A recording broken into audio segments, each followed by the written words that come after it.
vocês sabem que eu sempre converso sobre religiões. Agora alguém colocou que está frequentando uma igreja evangélica, mas que respeita todas as religiões. O princípio é esse.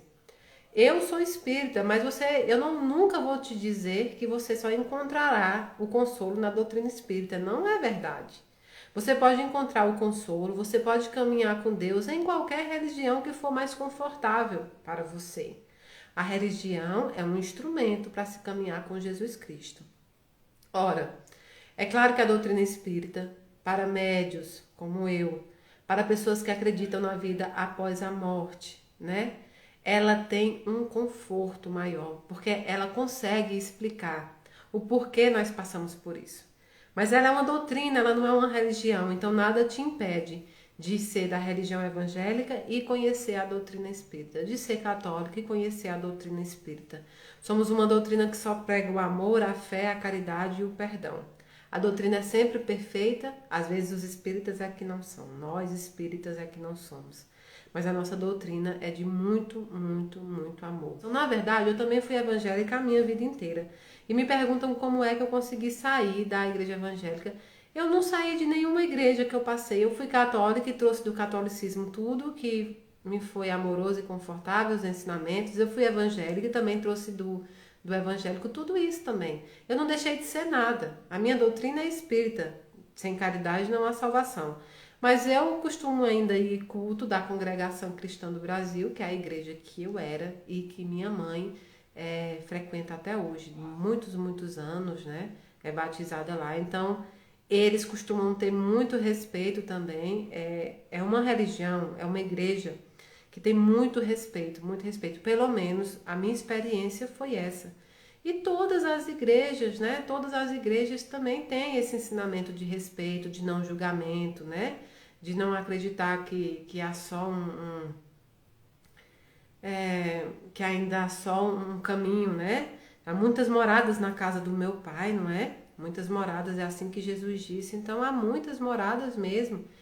É claro, nós enfrentamos algumas vezes algumas pessoas mais difíceis, alguns irmãos evangélicos que tentam atingir, mas não é por maldade. Vocês têm que imaginar que ele foi doutrinado assim, passou uma vida assim, acreditando nisso. O que ele está tentando é livrar as pessoas de algo que ele foi ensinado que é ruim.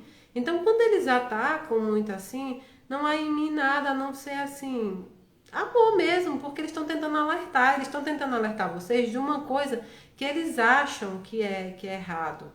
Claro que tem sempre que ter responsabilidade, muitas vezes sai um pouco da responsabilidade, né, dos comentários e tudo, mas esse tipo de comentário a gente não absorve. Eu não absorvo violência, eu não absorvo nada de ruim de ninguém. Cheguei a uma fase da vida que só entra na Mayra, só entra na Mayra amor, coisas boas. Quando é coisa ruim, eu bloqueio. Na psicologia tem uma pessoa que escreve muito bem, que ele fala justamente sobre isso, né? Sobre as coisas que nós deixamos entrar em nós, no espírito, na psique, enfim, em tudo.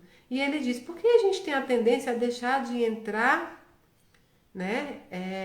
Coisas que nós não gostamos e as coisas que gostamos não deixamos.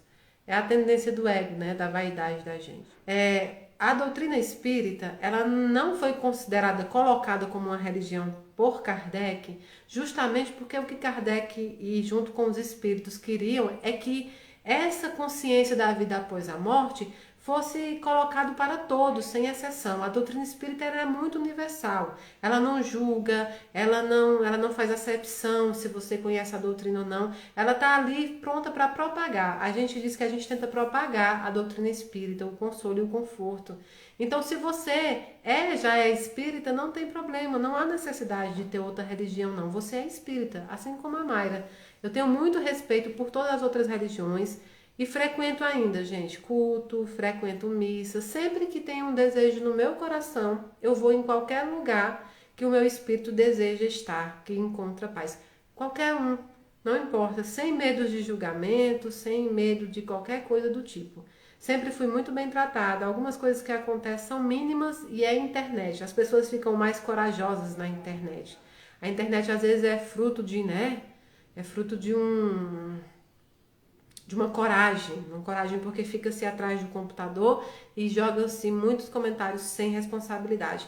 Mas eu cheguei nesse patamar e eu digo que eu tenho 34 anos aqui nessa matéria velha aqui, mas eu devo ser muito velha, porque eu cheguei numa época aqui da minha vida que eu já não alimento, eu já não absorvo violência, eu não absorvo nada que vai me fazer mal, sabe?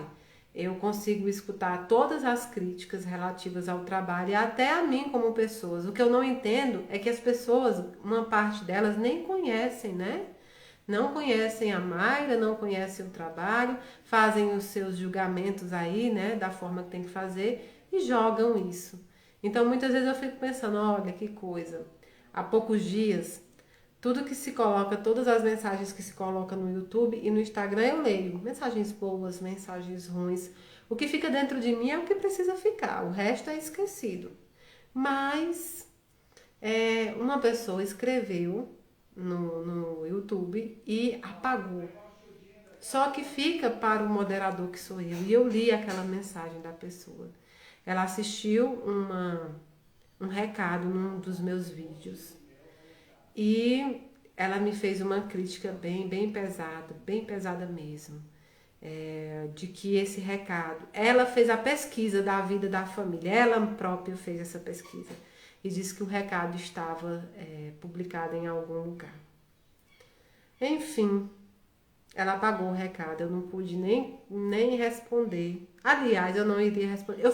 Talvez eu fosse responder, porque eu vi que era uma pessoa que estava tentando buscar o caminho e que ainda não tinha a certeza desse caminho e muito materialmente jogou ali, né, por cima. E ela não me deu a chance de explicar para ela que aquele recado se transformou numa carta tempos depois. Que essa família que eu passei o recado tem a história muito conhecida. E essa história eu não posso mudar. O médium, ele não pode mudar a história. Nós não mudamos nomes, nós não mudamos história, nada. E nós não determinamos o que o espírito vai falar. Mas o que ela não sabe é que tempos depois esse recado se torna uma carta que não está no YouTube. E não sabe que a família desse recado é voluntária da casa do Inácio Daniel até hoje. Uma família composta por vários tipos de pessoas e que, assim como ela também, não tinham uma crença. Então, o duro mesmo, o duro, é porque quando você se torna pública, e isso é uma coisa que tudo bem, tem que se passar, mas o duro é que as pessoas sequer buscam saber a realidade antes de falar.